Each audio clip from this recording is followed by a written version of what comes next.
दोस्तों स्वागत है आपका सुरेश जोशी क्लासेज में। और आज मैं करंट अफेयर्स का 8वां भाग लेकर आया हूँ आप लोगों के लिए। और उम्मीद करता हूँ कि इससे पहले मैंने जो वीडियो इस चैनल में अपलोड किए हैं तो आपको पसंद आई होंगी। और यदि आपको पसंद आ रही हैं दोस्तों तो प्लीज़ रिक्वेस्ट है कि अपने दोस्तों को भी बताएं और उनसे भी इस चैनल को सब्सक्राइब करने के लिए ज़रूर बोलें। और आप अपने देख लेना, कुछ टाइम बाद आपके बहुत ही बेहतरीन, बहुत ही बढ़िया नोट्स क्या हो जाएंगे, तैयार हो जाएंगे करंट अफेयर्स के। तो चलिए स्टार्ट करते हैं आज 8वां भाग करंट अफेयर्स का। ठीक है, आज पहला टॉपिक है वर्ल्ड हेरिटेज डे।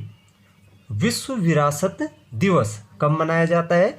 आज ही के दिन 18 अप्रैल को मनाया जाता है विश्व विरासत दिवस। तो वर्ल्ड हेरिटेज डे 18 अप्रैल को मनाया जाता है। और इस बार की जो थीम है आप नोट कर लेना, इस बार की थीम है shared culture, shared heritage and shared responsibility. यानी अपने कल्चर को क्या करो, शेयर यानी साझा, shared culture, shared heritage and shared responsibility. यानी अपने जो हमारा कल्चर है दोस्तों उसको भी शेयर कीजिए, हमारी जो हेरिटेज है, विरासत, उनको भी साझा करो। और जो हमारी रिस्पॉन्सिबिलिटी हैं, जिम्मेदारियां, तो उसको भी क्या करो, साझा करो। इस बार की थीम है। और हर साल 18 अप्रैल को विश्व विरासत दिवस मनाया जाता है। 1982 में यदि हम बात करें कि पहली बार 1982 में इकोमोस ICOMOS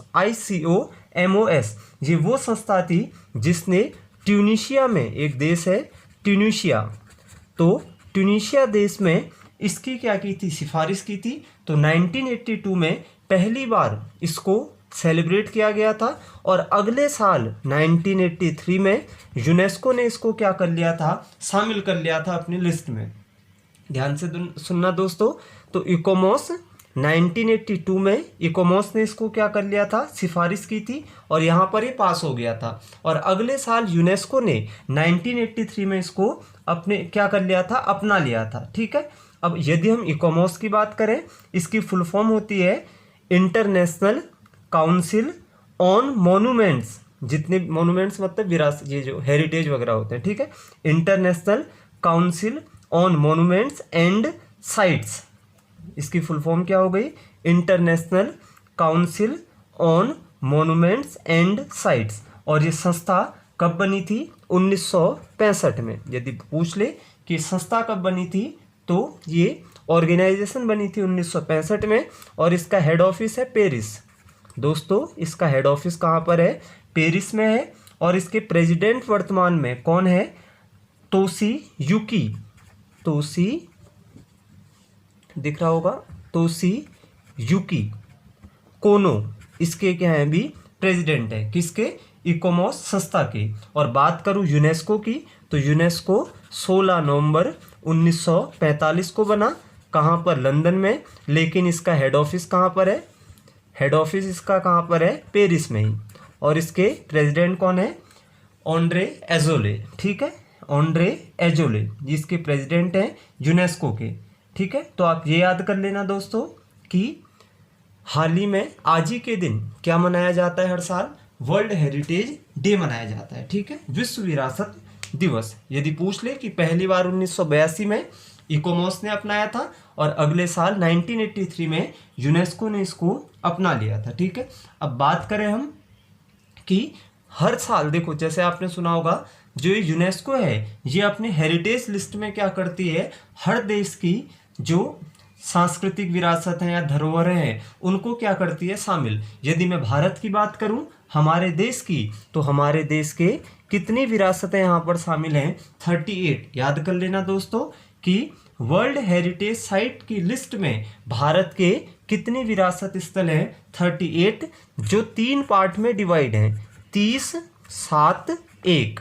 30 तो क्या है, कल्चरल, 7 क्या है, नेचुरल, और 1 मिक्स साइट है। टोटल 38। फिर से रिपीट कर रहा हूँ, 30 तो कल्चरल है, 7 नेचुरल है, और 1 क्या है, मिक्स साइट है। तो टोटल 38 है। और पूछ लेगा कि हाल ही में कौन सी हेरिटेज साइट भारत की शामिल की गई थी, तो 2019 में जयपुर को क्या किया गया था, शामिल किया गया था। 2019 में जयपुर। और ये हेरिटेज वगैरह क्या होती है, देखो जो मानव सभ्यता से, जो हमारी मानव सभ्यता है उसकी जो ऐतिहासिक सांस्कृतिक धरोहर है उसके संरक्षण के लिए इसको जागरूक करना ही आज के दिन का महत्व है। 18 अप्रैल का महत्व यही है कि क्यों हम इसको सेलिब्रेट कर रहे हैं कि जो मानव सभ्यता से हमारी जो सांस्कृतिक धरोहर है, जो हमारी ऐतिहासिक चीज़ें हैं, उनके संरक्षण के लिए लोगों को जागरूक करना, ताकि आगे आने वाली पीढ़ी को भी सारी चीज़ें क्या रहे, पता रहे। अगला टॉपिक है किसान रथ मोबाइल ऐप। किसान रथ मोबाइल ऐप। अब किसान रथ मोबाइल ऐप क्या है, ये देखो एक्चुअल में क्या है, जो खाद्य पदार्थ होते हैं, खाद्य पदार्थ ये क्या हो जाते हैं, जैसे देखा होगा खराब हो जाते हैं। तो जो खाद्य पदार्थ हैं या जो जल्दी खराब होने वाली वस्तुएं हैं उनके परिवहन की सुविधा के लिए एक मोबाइल ऐप लॉन्च किया गया है, किसान रथ मोबाइल ऐप। फिर से रिपीट कर देता हूँ, जो खाद्य पदार्थ या जल्दी खराब होने वाली वस्तुओं के ट्रांसपोर्ट के लिए एक सुविधा के लिए लॉन्च किया गया है ये ऐप। और किसने लॉन्च किया है, जो भारत का एग्रीकल्चर मिनिस्टर है। और किसके पास है एग्रीकल्चर मिनिस्टर, नरेंद्र सिंह तोमर। नरेंद्र सिंह तोमर के पास क्या है, एग्रीकल्चर मिनिस्टर है, कृषि मंत्री हैं। और हाल ही में क्या लॉन्च हुआ है, किसान रथ मोबाइल ऐप। और पूछ ले इस ऐप को विकसित किसने किया है, तो नेशनल इंफॉर्मेटिक्स सेंटर NIC ने, नेशनल इंफॉर्मेटिक्स सेंटर, इन्होंने इसको लॉन्च किया है या इन्होंने इसको विकसित किया है, इस संस्था ने, नेशनल इंफॉर्मेटिक्स सेंटर। और एग्रीकल्चर मिनिस्टर ने अभी इसको लॉन्च किया है। और किसके पास है मंत्रालय, नरेंद्र सिंह तोमर। अगला टॉपिक है असेस कोरोना ऐप। असेस दो हो जाएगा, ASS असेस कोरोना ऐप। देखो हाल ही में दिल्ली सरकार ने एक और ऐप लॉन्च कर लिया है जिसका नाम क्या रखा है, एक तो ये भी पूछ लेगा किस सरकार ने लॉन्च किया है, दिल्ली सरकार ने, दिल्ली गवर्नमेंट ने। और इसका नाम क्या है, assess corona app. Corona app actual में ऐप क्यों लाए हैं, देखिए ध्यान से सुनना। आपने सुना होगा कि दिल्ली में लगभग 60 से भी ज़्यादा अभी तक हॉटस्पॉट हो चुके हैं जो कोरोना बीमारी के क्या हैं, जहाँ पर सबसे ज़्यादा पीड़ित हैं वहाँ के, भाई किस एरिया में कोरोना के पेशेंट मिले हैं, तो उन एरिया को क्या करेंगे, उस एरिया में सभी जो अधिकारी हैं, ऑफिसर, वो जाएंगे हॉटस्पॉट इलाकों में और वहाँ पर सर्वे करेंगे। क्या करेंगे, हॉटस्पॉट इलाकों में जाएंगे और वहाँ जाकर सर्वे करेंगे, ताकि ये एक सारा डाटा क्या हो जाए, इकट्ठा हो जाए भाई, ताकि सारा डाटा इकट्ठा हो जाए हॉटस्पॉट एरिया, भाई वहाँ पर अभी क्या हाल है। जैसे वो ऑफिसर्स पता कर लेंगे भाई किसी को कोई प्रॉब्लम तो नहीं हो रही है, या हो रही है तो क्यों हो रही है। तो इन सब पर क्या कर रही है, एक ऐप काम करेगा और ये सारा डाटा आपको इस ऐप के द्वारा मिल सकता है, असेस कोरोना ऐप। जैसे इससे पहले दिल्ली सरकार ऑपरेशन शील्ड भी ला चुकी है, या T5, ये दोनों परियोजना भी दिल्ली सरकार की थी योजना है, ऑपरेशन शील्ड या T5 योजना, ये भी दिल्ली गवर्नमेंट की थी। और अभी कौन सी योजना लाई है, असेस कोरोना ऐप, ये दिल्ली सरकार ने लॉन्च किया है। यहाँ के गवर्नर कौन है, मतलब प्रशासक अनिल बैजल। दिल्ली सरकार में जो गवर्नर है वो कौन है, डिप्टी गवर्नर अनिल बैजल। ठीक है, तो ये याद कर लेना है, दिल्ली सरकार का ऐप है, इन्होंने ही लॉन्च किया है। अगला क्वेश्चन है आज का टॉपिक, हाल ही में किस देश में भारतीय उच्चायोग ने वर्चुअल गोलमेज कोविड-19 बैठक का आयोजन किया है। हाल ही में किस देश में भारतीय उच्चायोग ने वर्चुअल गोलमेज कोविड-19 बैठक का आयोजन किया है, तो ब्रिटेन। आंसर क्या हो जाएगा, ब्रिटेन इसका आंसर हो जाएगा। देखो एक्चुअल में क्या है, ये अभी यहाँ पर जो उच्चायुक्त का मतलब होता है हाई कमिश्नर, ठीक है, जो भारत का हाई कमिश्नर है ब्रिटेन में, इन्होंने अभी कोविड-19 बीमारी के कारण जो आर्थिक संकट आया है या जो भी भाई परेशानियाँ आ रही हैं अभी हम सबको, तो उसके ऊपर एक समिट किया है और समिट का नाम है वर्चुअल गोलमेज कोविड-19 समिट। तो पूछ लेगा कि किस देश में, ब्रिटेन में, जो भारत के हाई कमिश्नर हैं उन्होंने यहाँ पर एक क्या किया है अभी बैठक का आयोजन किया है कि कैसे इन सब से निपटा जाए या आगे का रास्ता कैसे तैयार किया जाए इनके लिए। इसी के लिए इसकी जो थीम रखी गई है वो क्या रखी गई है, issue, challenge and way forward.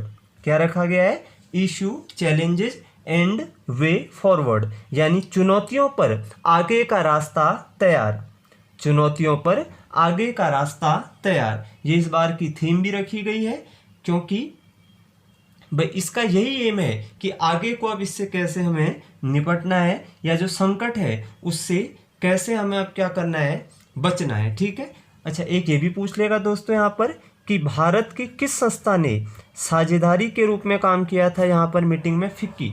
ये भी याद कर लेना, जो भारत की संस्था है फिक्की, इसके साथ साझेदारी में आयोजित किया गया है वर्चुअल गोलमेज कोविड-19 समिट। कौन सी संस्था की साझेदारी के द्वारा, फिक्की। फिक्की की फुल फॉर्म क्या होती है, the federation of Indian chambers of commerce and industry. आप लिख लेना, मैं बोल रहा हूँ, the federation of Indian chambers of commerce and industry, ये इसकी फुल फॉर्म होती है। और 1927 में फिक्की क्या हुआ था, इसकी स्थापना हुई थी, स्टेबलाइज हुआ था। और संगीता रेड्डी ये वर्तमान में इसकी प्रेसिडेंट बनी है, फिक्की की, संगीता रेड्डी। तो ये सारा याद कर लेना कि वर्चुअल गोलमेज कोविड-19, गोलमेज वैसे भी आपको पता है कि गोलमेज सम्मेलन का संबंध भी ब्रिटेन से ही है, तो ऐसे याद करना आसान है। अब बात करेंगे, यदि तुम ब्रिटेन की बात करोगे तो ब्रिटेन के पीएम कौन है, बोरिस जॉनसन। दिख रहा है, बोरिस जॉनसन। दोस्तों जो बोरिस जॉनसन है, इन्हें भी अभी कोरोना बीमारी हुई थी और अब खैर ठीक हो चुके हैं। ये ब्रिटेन के क्या हैं, प्रधानमंत्री हैं। और आपने सुना होगा जब बोरिस जॉनसन को कोरोना हुआ था तो यहाँ की पूरी कमान 2 इंडियन संभाल रहे थे, 2 भारतीय बहुत हाईलाइट में थे, प्रीति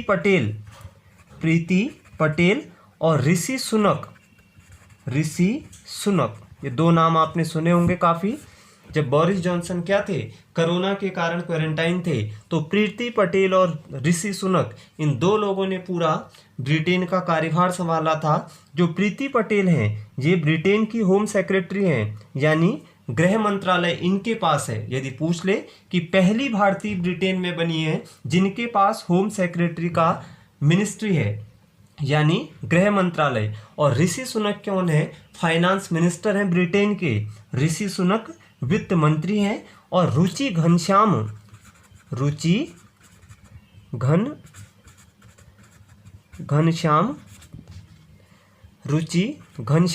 यहाँ के क्या हैं, हाई कमिश्नर हैं, रुचि घनश्याम। यदि पूछ ले कि इंडिया की हाई कमिश्नर ब्रिटेन में कौन है, रुचि घनश्याम। और अभी यूएसए की भी याद कर लेना, यूएसए में कौन है हाई कमिश्नर भारत के, तरनजीत सिंह। आपको बता देता हूँ, काफ़ी इंपॉर्टेंट है, साइड में इसके लिए लिखा देता हूँ, तरनजीत सिंह तरनजीत सिंह संधू। ये यूएसए में हाई कमिश्नर भारत के। और यहाँ पर कौन है, ब्रिटेन में रुचि घनश्याम। ठीक है दोस्तों, तो ये सारा याद कर लेना कि अभी कोविड-19 के ऊपर एक वर्चुअल गोलमेज समिट हुआ है ब्रिटेन में। अगला टॉपिक है दोस्तों, ऑपरेशन लाइफलाइन उड़ान। ये क्या है, ये जो मिनिस्ट्री ऑफ सिविल एविएशन है, मिनिस्ट्री ऑफ सिविल एविएशन, ये भारत का जो उड़ान मंत्रालय है, इन्होंने एक मिशन लॉन्च किया है या एक ऑपरेशन लॉन्च किया है जिसका नाम है ऑपरेशन लाइफलाइन उड़ान। और इसका एम क्या है, लॉकडाउन जो चल रहा है अभी, इसके तहत देश के अलग अलग हिस्सों में दवाइयाँ या जो आवश्यक वस्तुएं हैं उनको पहुंचाना। दोस्तों अभी हमारे लिए, भाई हम लोग अंदर बैठे हैं सब लोग, हम लोगों के लिए ये सब क्या कर रहे हैं कि भाई कोई आवश्यक वस्तुएं हैं या दवाइयाँ हैं उनको समय पर उस हिस्से में पहुंचा देना। क्योंकि भारत में कई संवेदनशील एरिया भी हैं, भाई हमने कहा पहाड़ों में, भाई ग्रामीण क्षेत्रों में, या जो हिली एरियाज हैं ऐसे, तो वो यहाँ पर भी क्या चला रहे हैं, ऑपरेशन लाइफलाइन उड़ान, ताकि उन जगहों पर भी समय पर क्या पहुँच जाए, दवाइयाँ या जो हमारे लिए दैनिक क्या हैं, आवश्यक वस्तुएं हैं, वो भी वहां पर पहुंचाई जा सकें। ठीक है, तो किसने लॉन्च किया है, भारत सरकार में भारत सरकार की एक योजना है, मिनिस्ट्री ऑफ सिविल एविएशन के द्वारा चलाया जा रहा है ऑपरेशन लाइफलाइन उड़ान। अगला आर.वी. भुसकुटे, ये नाम सुना होगा आपने, काफ़ी अभी हाईलाइट में है 2-3 दिन से। क्यों हाईलाइट में है ये नाम? क्योंकि इनका हाल ही में निधन हुआ है दोस्तों, आर.वी. भुसकुटे का। ये कौन थे? एक बहुत बड़े भारत के स्वतंत्रता सेनानी थे, freedom fighter RV. Bhuskute, Maharashtra के थे ये। और इनका हाल ही में क्या हुआ है दोस्तों? निधन हुआ है, आर.वी. भुसकुटे। यदि पूछ ले कि इनका हाल ही में क्या हुआ है? निधन। और एक फ्रीडम फाइटर थे, इन्होंने जो क्विट इंडिया मूवमेंट था, भारत छोड़ो आंदोलन में भाग लिया था, भाई अपना सहयोग दिया था। क्विट इंडिया मूवमेंट, भारत छोड़ो आंदोलन, दोस्तों इस आंदोलन में इन्होंने अपना सहयोग दिया था। और हाल ही में इनका क्या हुआ है? निधन हुआ है। महाराष्ट्र के हैं तो पूछ लेगा कि आर.वी. भुसकुटे कौन है? एक स्वतंत्रता सेनानी है। 4 ऑप्शन दे देगा तो याद कर लेना, एक फ्रीडम फाइटर है। और भारत छोड़ो आंदोलन 8 अगस्त 1942 को घोषणा हो गई थी, और 9 अगस्त 1942 से क्या हो गया था? शुरू हो गया था क्विट इंडिया मूवमेंट। और अंग्रेजों भारत छोड़ो का नारा किसने दिया था? यूसुफ मेहर अली। महात्मा गांधी मत लगाना, यूसुफ मेहर अली। जो क्विट इंडिया स्लोगन है, नारा भारत छोड़ो, ये किसने दिया था? यूसुफ मेहर अली ने। ठीक है, तो याद कर लेना कि हाल ही में आर.वी. भुसकुटे का निधन हुआ है, जो कि एक स्वतंत्रता सेनानी थे। और इन्होंने अपना एक बहुत अमूल्य सहयोग दिया, योगदान दिया, कौन से आंदोलन के लिए? भारत छोड़ो आंदोलन के लिए। अगला टॉपिक है पूसा परिशोधन और स्वच्छता सुरंग किस संगठन के द्वारा विकसित किया गया है? पूसा परिशोधन और स्वच्छता सुरंग किस संगठन के द्वारा विकसित किया गया है? Pusa sanitising tunnel and smart hand wash, Pusa sanitising tunnel and smart hand wash. तो ये किसने विकसित किया है ये? तो याद कर लेना, ICAR, ICAR ये वो ऑर्गेनाइजेशन है, संगठन है, जिसने एक सैनिटाइजिंग टनल और स्मार्ट हैंड वॉश को क्या किया है? विकसित किया है, ICAR संस्था ने। ठीक है, Indian council of agriculture research, Indian council of agriculture research 16 जुलाई 1929 को 1929 में ये संस्था बनी थी, और इसका हेड ऑफिस है न्यू दिल्ली। 16 जुलाई 1929 में ये संस्था बनी थी, और दिल्ली में इसका हेडक्वार्टर है। और इसके डायरेक्टर हैं त्रिलोचन मोहपत्रा, वर्तमान में त्रिलोचन मोहपत्रा, त्रिलोचन मोहपत्रा इसके क्या हैं? डायरेक्टर हैं ICAR के। ठीक है, देखो जो ये सैनिटाइजिंग टनल या स्मार्ट हैंड वॉश है, ये क्या हुआ है, कैसे बनाया है?